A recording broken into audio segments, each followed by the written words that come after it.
Poor Carson Wentz. We don't exactly know what's happening right now, but if he misses like 6 games, that really sucks. Yes, because then the Eagles don't get the fucking first round pick. True. Maybe this was part of the play. Oh, I forgot about that part.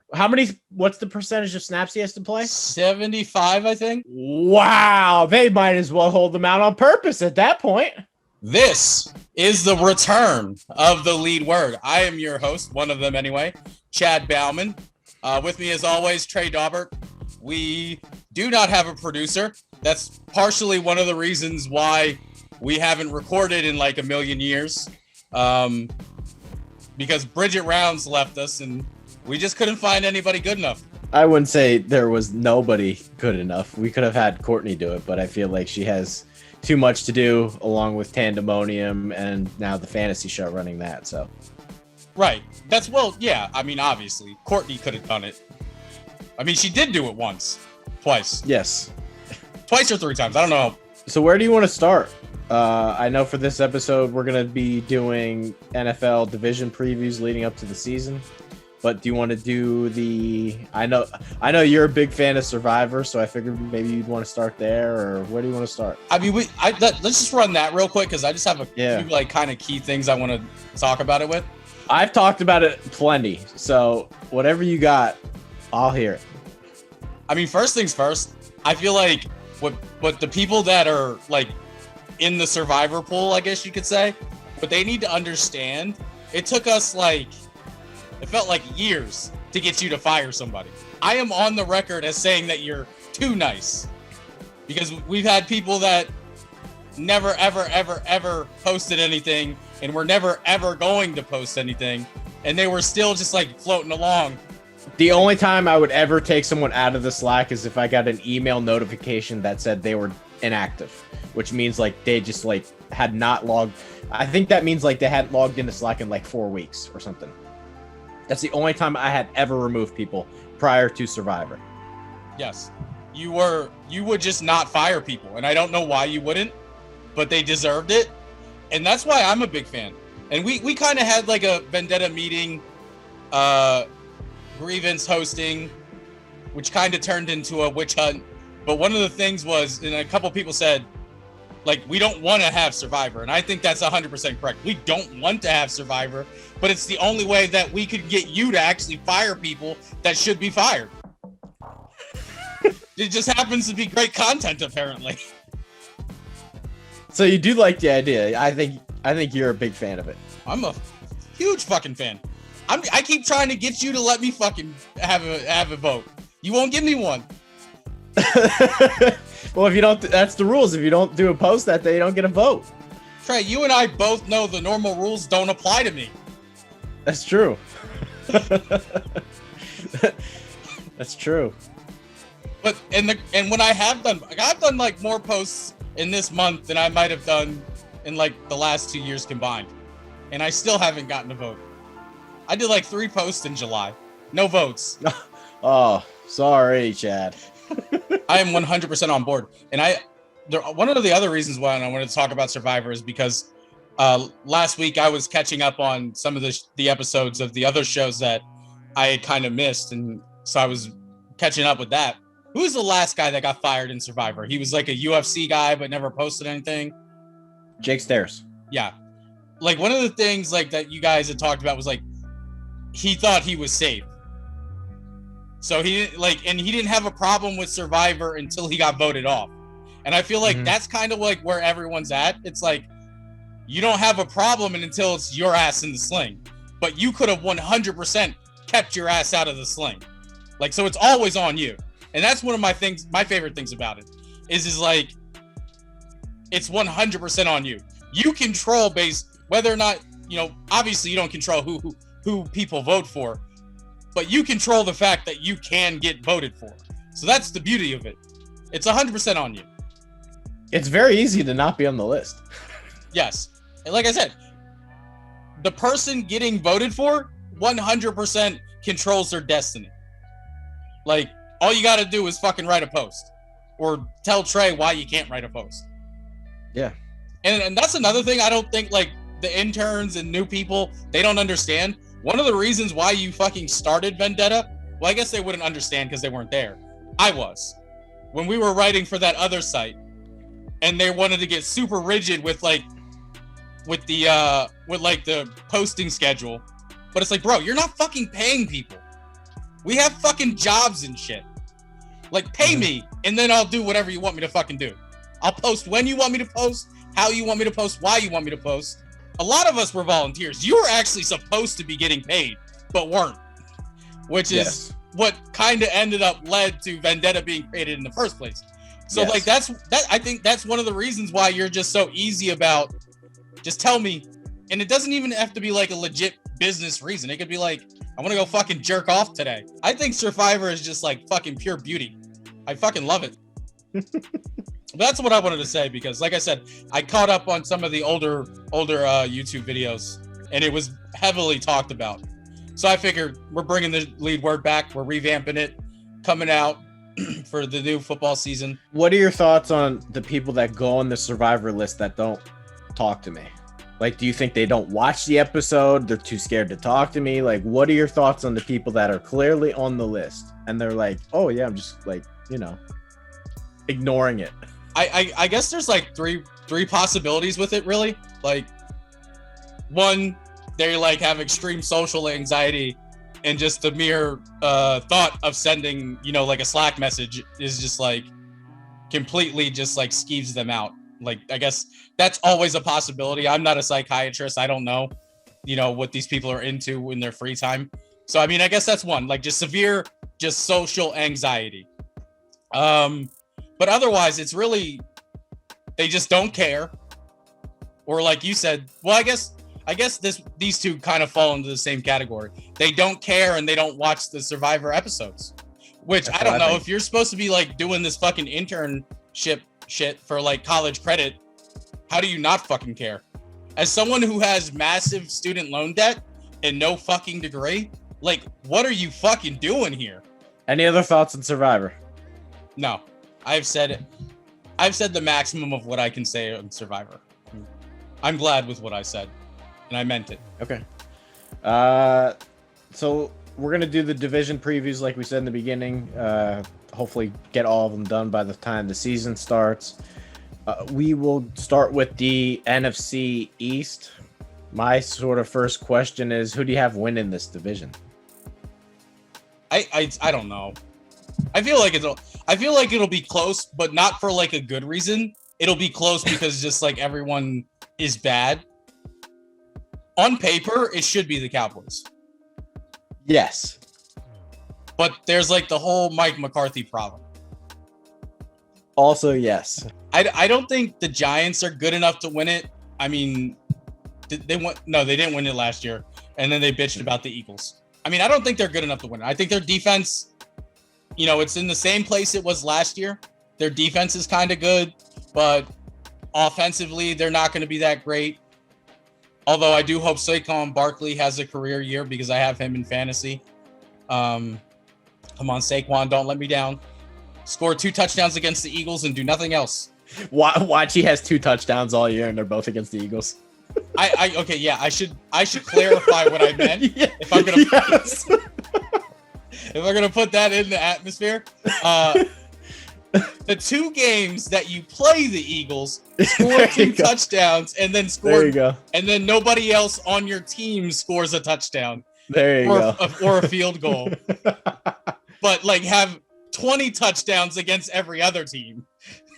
And then Washington is like, I don't know. It's just, again, Washington's kind of like New York where, yeah, their defense is good, but I mean, offensively, I mean, I know everybody loves fucking Fitzpatrick, and I don't see the appeal, but I mean, I don't know. I don't trust him because this is his pattern. He goes somewhere, he does really good, and then he goes somewhere else, gets a paycheck, and then sucks. So we're right in the suck window because he was good with Miami. We have no idea what version of Fitzpatrick we're gonna get. None. Exactly. And then the Eagles, like I don't get what people like nationally are fucking looking at and this isn't just like Philly fucking sports radio or and shit like that. I've heard like national fucking pundits make this claim. If Philly were to get Deshaun Watson, they're a Super Bowl contender. In what fucking world? Because if they get Deshaun Watson, it's just Houston Texans 2.0. Houston last year. Houston's bad. No. Let me clarify. Houston last year, yes, they're better than that team. Houston 2 or 3 years ago, when they made the playoffs, they're about that. Well, yeah, they still had Hopkins and all those guys. Well, that's what I'm saying. 2 or 3 years ago, they're better than what Houston is right now. Yeah, right now. But I don't think they're not good enough to win a Super Bowl, even with Deshaun Watson. If you add Deshaun Watson to this team, it puts them in the playoffs, and that's it. Deshaun Watson, no matter where he plays, if he plays, most likely he will. Deshaun Watson, whether or not he plays, wherever he plays, he's going to get points. Would I want to trade for him? I guess it would depend on what the offer is. And I'm still kind of concerned because I don't think he's going to get suspended, but I still don't know. Like, because the NFL does some like goofy shit, and they backtrack. Let's say they come out, he's not suspended, he gets traded to Philadelphia. It wouldn't matter whether or not he goes to the Eagles. I don't really, like I said, I don't care where he plays. He's gonna get No, points. You care if he goes to Philadelphia. You have Jalen Reagor on your team. You have Boston Scott on your team. You have Dallas Goedert on your team. You care. The second he gets traded to Deshaun Watson goes to Philly, oh, you'll be through the roof. I mean, I'll be happy as an Eagles fan, but like you named guys with the exception of Goddard, they were all just like flyer picks. Like I got Jalen Reagor for $1 at the end of the auction. I got Boston Scott for $1 at the end of the auction. It's not like I was like fucking rookie draft. Oh, let me spend my first round pick on Jalen Reagor. No, that's not what happened. I didn't like come out and immediately hammer $50 Boston Scott. Like that's not what happened. The only one that was like kind of like a prime target was Goddard, who apparently I overpaid for. I think I got him for like $5. 10, I think. Which is 10, still 5, whatever. Yeah. Same difference. Yeah. But like I said, I mean, I would be interested in Watson, but again, like I said, the NFL is very reactionary. Where like if Deshaun Watson plays next year, like he might start, and then like there's a protest, and then the NFL would be like, oh, yeah, we were supposed to suspend that guy. Oops, 4-year suspension, like out of nowhere. Like that's how they work. Although I think technically the penalty for like a first time, like 6 games, I think. Yeah, so I mean he'll play like half the season, or just under half. My pick's the Giants. Anyway, back to the NFC East. Yeah, I don't feel good about it.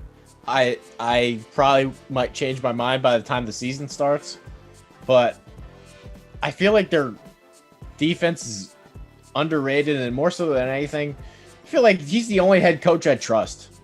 I like what Joe Judge was bringing to the table. Fiery attitude. It feels like there's a culture in place. I don't know. I don't feel good about it. Exactly, but that's the thing with this division. Like, there's no one you can trust. Because, like, every fucking team just has that one, like, I don't know about that. Like, the Cowboys, it's Mike McCarthy. I'm happy with the pick the Eagles had in the draft. It's been so long since we did this show. I'm drawing a blank. Devontae Smith, right? That's who they drafted? Yeah, Bama receiver. Yeah, okay. I just drawing a blank on his first name. I couldn't remember. I know he wears number 6, if that helps. But anyway, like they drafted Devontae Smith, and I thought he was the best wide receiver in the class, so I'm happy with that. But I also said if I was the Eagles, I would have gone defense. Because you only have one cornerback, basically, Darius Slay, and he's good, but he can't cover every receiver by himself. And then you have no linebacker still. I wanted Michael Parsons. And you know what? The more and more I see of Michael Parsons with the Cowboys, the more and more I'm mad that the Eagles didn't get him. That's 2 years in a row now. The Cowboys have taken the player that I fucking wanted the Eagles to draft. And the worst part about it is Micah Parsons looks like a fucking receiver. I think the Cowboys like posted like on Twitter or Instagram a picture of him in like his uniform. He looks like a fucking receiver. I'm so mad that the fucking Cowboys have this great fucking team. Well, I guess I'm not mad. I'm mad that they have a great team, but I'm also happy that they have a great team that they're not going to do anything with.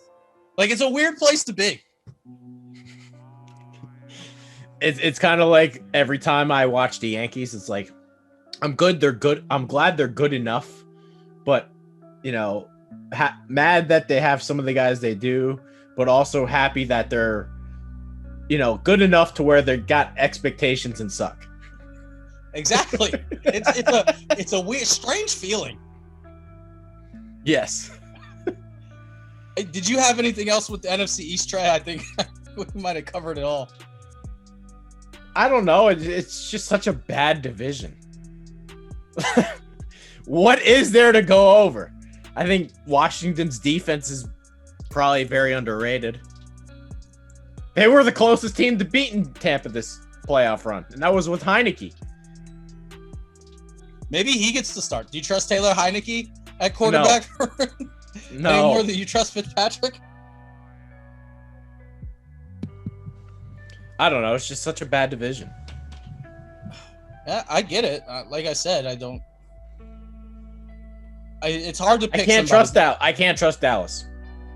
I can't trust him either. But I mean, who's your pick?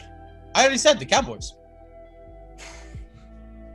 But here's almost the worst part. Their head coach isn't just Mike McCarthy. Chad, did you see who they hired at defensive coordinator? The bull from the Falcons. I don't remember his name. Dan Quinn. Yeah, Dan Quinn. I mean, how horrific have some of these Falcon defenses been? And it's not like they don't have anybody. I mean, I think it's like at this point, Jerry Jones is like, if I get the best players that I can get and combine them with the worst coaches I can get, maybe we're gonna go right at 8-8. It's gonna balance out. We're gonna be at least 500 every year. Well, that's what they've kind of been. So, temper your expectations. But I think that's the genius of Jerry Jones. Like, he's smart enough to realize that Dallas fans are dumb enough to think they have a shot every year when they really don't. And they keep buying the tickets because they're like, this is our year. This is our year. But then it's like, dude, look at your fucking coaching staff. Like, maybe that's just Jerry Jones in his business mind. And he's like, I'm a fucking rock star. You dumb fucking Cowboys fans. I'm going to feed you shit and you're going to fucking love it. Well, it was either Mike McCarthy or Marvin Lewis, right? That was the other guy he wanted to hire. Well, he knows what he's doing. Marvin Lewis is not good. Like, he's too bad. But I just, again, I can't get over the fact that Mike McCarthy got hired based off of, oh yeah, I watched a ton of Cowboys games this season. Oh, you're hired. What are your thoughts on Dak Prescott being rated in a later? No, I didn't watch any. What'd you say? Dak Prescott being rated in 87 in Madden. I don't know. What are other quarterbacks rated? He's like ranked 6th. He's not the 6th best quarterback in the league. A little aggressive. For a guy that really didn't play at all last year, yeah, that's a really high. They had Tannehill 7. Maybe their rating is based off of like everybody in the NFL sucks right now. So everyone's kind of got to be highly rated. Like, I don't know. I'm going Giants, Washington, Cowboys, Eagles. I'm going Cowboys, Washington, Giants, Eagles. I think the Eagles are the clear last place. But I mean, I would go Washington and New York tie. I mean, obviously there's going to be a tiebreaker, but they'll have the same record, I think. All right. AFC East. I think Buffalo is way better than everybody. Way better. I felt that way a year ago. I feel that way this year. I don't know how much better they got. Josh Allen, we've been believers all this time, Chad. We've been believers this whole time. I think it's fair to say that talent-wise, Buffalo is the clear number one. Yes. I think maybe coaching-wise, you could edge it to Belichick, but Sean McDermott, he's a close second if you give it to Belichick. It's not like it's a boat race. Like it's close. I think Brian Daboll is very good too, the offensive coordinator. So, I mean, I think Buffalo has to be the clear favorite because, like I said, just talent-wise, nobody matches them. And then coaching-wise, yeah, Belichick is good, but even if you say he's better than their staff, Buffalo's staff isn't far behind him. They made a ton of moves in free agency. I made fun of them for it, actually. I still don't think Belichick knows what he's doing roster-wise. I think Miami is still the second best team in this division. I will take them to make the playoffs somehow as a wild card. I was going to say it's hard to trust New England when we don't know what we're getting out of Cam Newton. And if it's Mac Jones, like, I don't know. Mac Jones is, I mean, are you knocking down the door for, Mac Jones season tickets? Like, I don't think I would be. It's not only that. Are their targets that much better? Okay, they got Nelson Aguilar and Kendrick Bourne. To be fair, with Nelson Aguilar, as bad as he is actually catching the football, when he actually gets it in his hands, he's actually not not a bad run after the catch kind of guy. So it would be interesting to see. He's their number one receiver. I didn't say he was going to be a fucking stud. I'm just saying I think it would be interesting to see how they use him. Like I think he's a great utility guy. He's just not a great receiver. If that's any that's like any consolation for New England fans. They still don't have targets. They did bring in the 2 tight ends, but they didn't draft a receiver, did they? Football has been so long since we've done the show. Like I'm like struggling to like remember what happened when football was actually happening. Hunter Henry and Jonnu Smith now, but their receivers are still bad. But that's what I'm saying. Outside of Nelson Aguilar, they didn't sign any receivers in free agency, and I don't think they drafted anybody, or not anybody of consequence anyway. I don't know if you remember who they drafted. I don't recall them picking a receiver. I think Miami has maybe an outside shot at the division, but not a great shot. I think they're still head and shoulders better than New England. And the Jets are just not even worth talking about. They have to have like a 0% chance to win the division. They have a 0% chance to make the playoffs. Do they have 0% chance to win a game?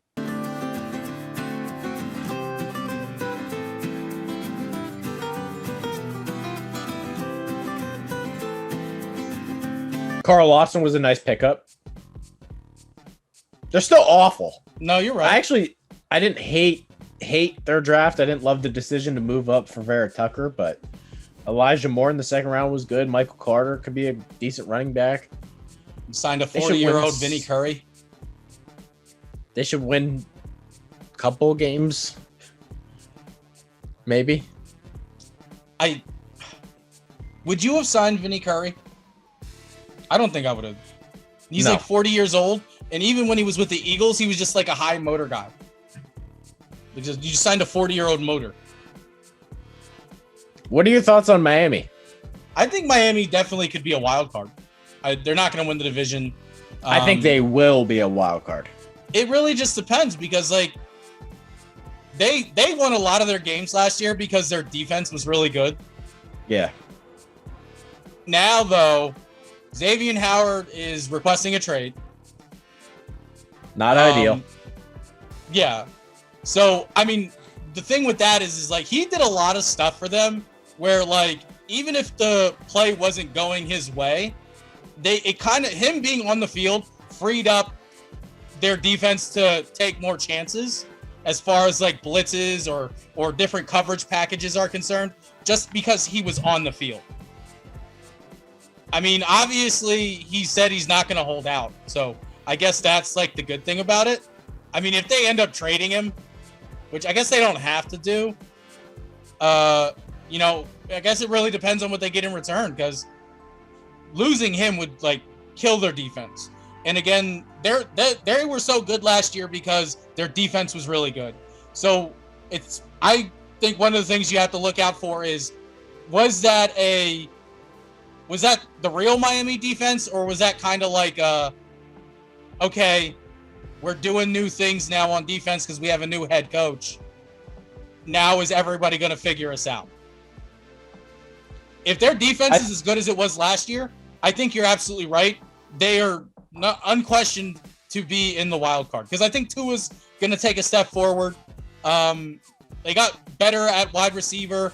Myles Gaskin is going to be the best running back in the league this year. For those of you who don't know, I have Myles Gaskin in fantasy. So I think they could be a wild card, but for me, it revolves around that defense. Can their defense play at the same level they played at last year? I think it will. I think it might have gotten better. They bring in the Texans middle linebacker, Benardrick McKinney. He's pretty good. I don't love Jalen Phillips, but they added him, and they took Holland from the safety out of Oregon. Bunch of draft picks, some free agent moves. I think their offense, regardless, should be better than what it was last year. Yes, I agree. I think Tua takes a step forward this year. So I certainly agree. And not only that, Jalen Waddle, Will Fuller. Those are two big-time guys. Like last year, they were trotting out Matt Collins. Isn't Fuller still on like suspension? So 1 game. He's suspended 1 game. So he's there week 2. Does the league get to pick the game, or does Miami? Like week 2. The league is like, oh, you guys are in the playoff race? You got a really big game coming up week 15? Nope. Will Fuller can't play. Well, Matt Collins was out there with Jakeem Grant. Yeah, ain't gonna be the case this year. I don't get that. Like, people are like, I think you made this point. It might have been on That's Some Cheese, or it might have been the fantasy show. Like, the Eagles wide receivers for the past 5 years have been fucking garbage. Greg Ward was our best fucking wide receiver for like 2 years in a row. And fucking Matt Collins couldn't make the fucking team. JJ Arcega-Whiteside made the fucking team. Matt Collins couldn't. Like, and Matt Collins was starting. Arcega-Whiteside has like 3 fucking catches in 5 years. Like, that's how bad Matt Collins is. But it's like, Tua's a terrible quarterback. Yeah, don't get it. Are you sure that Matt Collins just isn't a bad receiver? Yeah, that's a totally different topic, but I think Miami will be in the playoffs somehow, some way. New England, I honestly don't think they're much better than they were a year ago. I really don't. 7-8 win team. They'll be well coached. They'll go out there and have their good culture, but they're just not talented. I agree with you kind of that it's going to be Buffalo, Miami, New England, and obviously the Jets. I think it'll be Buffalo, Miami, New England, Jets. Well, yeah, I mean, Buffalo, Miami, New England, and then way down at like number 15, the Jets. But no, like my thing though is like, for me, my distrust with New England isn't necessarily their whole roster. It's like I said before, I don't trust either quarterback. I don't see how you could. Like, I want to trust Cam Newton, but at the same time, you burned me last year, Cam. You burned me. I'm not going to play the same fucking game that I play with the Carolina Panthers every year with Cam Newton. It's just not going to fucking happen. So yeah, for me, that just distrust factor with the quarterback with New England, that's where they like lose major points for me. I just can't trust the quarterback. Like we've seen New England win Super Bowls with shitty rosters. Like, that's not out of the question. It's just the quarterback that I don't trust. I don't see how you could. I think they have the worst quarterbacks in the division again. Leading up to his pro day, I wasn't really high on Zach Wilson. I think that might just been more because I didn't like his mom. She kind of annoyed me. But then I saw his pro day, and I was like, okay, no, this guy can sling the rock. He's pretty good. So yeah, I would take him over both New England quarterbacks right now. Yeah. Any other AFC East topics you want to talk about? I don't think there's anything else we could cover. We covered each team. No, I'm good. Good to be back, Chad. Yes, I wish we had a producer, but it's okay that we don't. For now, we're gonna hire a producer with the next intern class when school starts. Most likely. Sounds good. I'm with it. I could go back to editing for a couple weeks.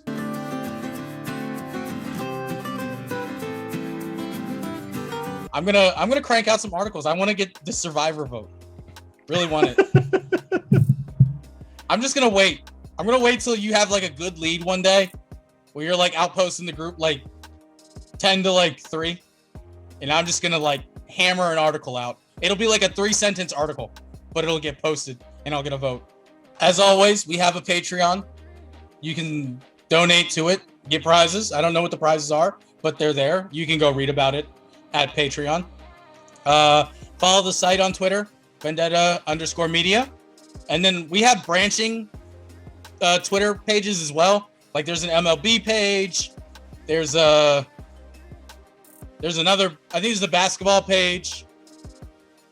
Follow Trey on Twitter at Trey Daubert, me at Lowfooted. Like the site on Facebook. Follow us on Instagram. Check out Monkey Knife Fight. You can got all kinds of bets and stuff that you can do, prop bets, scores and shit like that. Anything you can bet on, if it's legal in your state, you can go to Monkey Knife Fight and bet on it. Use promo code Vendetta and you'll get a 100% match up to your first $100 on the site. Check out, what's the other one? Symbol. You can trade the stocks with your favorite teams. Baseball, soccer, football, hockey, just go nuts with Symbol. Do we have a promo code for Symbol? I don't know. Vendetta. Yep, same promo code, Vendetta. I don't know what it gets you, but it's there. Use it. I thought you were gonna say what it was. It's just a $10 match. Oh well, yeah, $10 match. That's $10 you didn't have before, so go use it. Other than that, thanks for giving us a listen, and we'll see you next week.